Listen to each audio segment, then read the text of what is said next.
করতে দিয়েছি। তো নির্বাচন করার জন্য যে সরকার বিরোধী দলের প্রায় ৩২,০০০ নেতাকর্মীকে জেলে নিয়েছে মহাসচিব সহ, এবং তার সরল স্বীকারোক্তি সরকারের মন্ত্রীরাই করেছে। কাজে সেই অবস্থায় তো আন্দোলনকে কন্টিনিউ করে যাওয়া বিরোধী দলের জন্য অনেক ক্ষেত্রে হয়তো ডিফিকাল্ট ছিল, এবং সরকারের এই শয়তানি বুঝে ওঠার জন্য আমাদেরও বেগ পেতে হয়েছে। তবে আমরা সরকারের সব ধরনের ষড়যন্ত্র এবং শয়তানি আগামীতে মোকাবেলা করার জন্য আমরা প্রস্তুতি নিচ্ছি, এবং সেই ধরনের কর্মকৌশল নিয়ে আগামীতে আন্দোলনকে বেগবান করা হবে।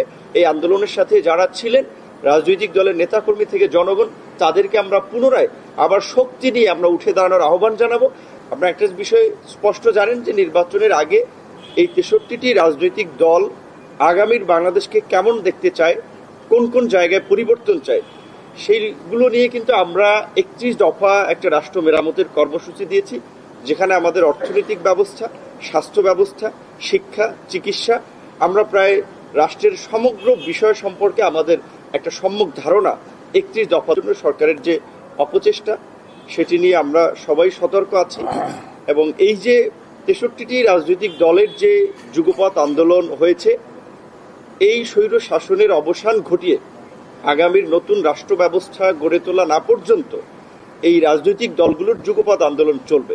ধন্যবাদ জানাচ্ছি। আপনারা শুনেছেন বিএনপির মাননীয় মহাসচিব এবং বিএনপির ভাইস চেয়ারম্যান জনাব বরকতুল্লাহ বুলু সাহেব সহ যে আমাদের লিয়াজু কমিটির দীর্ঘক্ষণ আলাপ আলোচনা হয়েছে।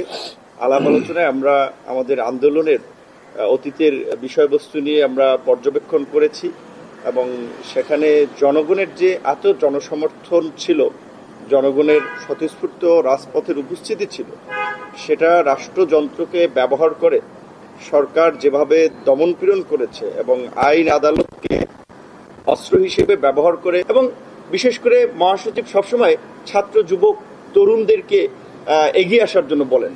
এটা তো সত্য যে এই বাংলাদেশ তথা এই উপমহাদেশের সমস্ত গণতান্ত্রিক আন্দোলন সংগ্রামে জনগণের অধিকার আদায়ে ছাত্র যুবক তরুণরা অগ্রভাগে ছিল। মহাসচিব সহ দেশবাসীর যে ছাত্র যুবক তরুণদের নিয়ে যে আশা এবং প্রত্যাশা, গণ অধিকার পরিষদ একটা তারুণ্যের দল হয়, ইনশাল্লাহ আমরা অতীতে যেভাবে রাজপথে ছিলাম, আগামীতেও সেই একই ভূমিকা নিয়ে শত ত্যাগ স্বীকার করেও নির্যাতন, নিপীড়ন, দমন পীড়নের মুখেও দেশের মানুষের অধিকার আদায়ে আমরা রাজপথে থাকব। এই আহ্বান রেখে আমার বক্তব্য গণ অধিকার পরিষদের পক্ষ থেকে শেষ করছি।